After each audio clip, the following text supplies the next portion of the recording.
Cosmo, DiNardo and Sean Kratz, cousins in Pennsylvania accused in the deaths of multiple men in July, pleaded not guilty at an arraignment hearing on Thursday.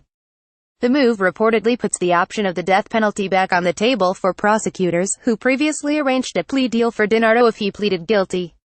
DiNardo, who's charged in 4 deaths, and Sean Kratz, who's charged in 3, both pleaded not guilty to multiple charges of murder and corpse abuse.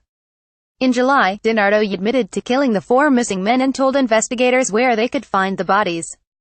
In exchange, prosecutors agreed to take the death penalty off the table.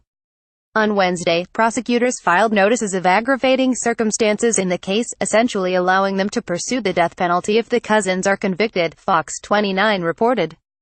The district attorney's office told the outlet that the filing was normal and would not interfere with DiNardo's plea deal, assuming he pleaded guilty.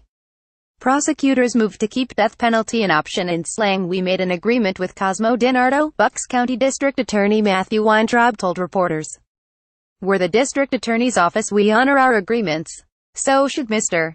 DiNardo decide to uphold his end of the bargain, we will not seek the death penalty against him." Kratz lawyer, Neil C.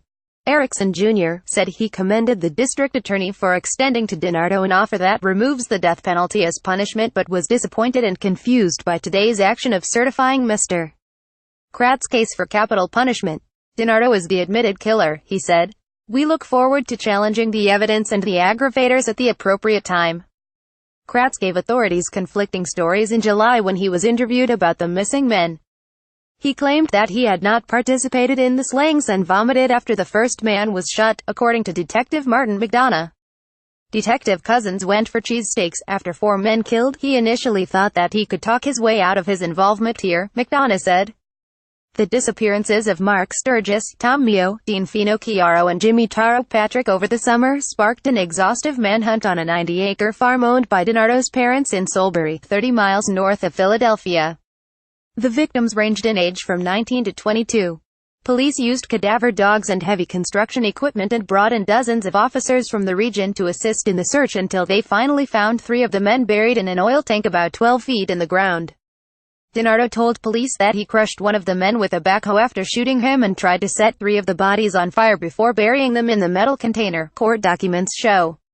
He also told authorities that he lured the men to the farm under the assumption he was going to sell them marijuana.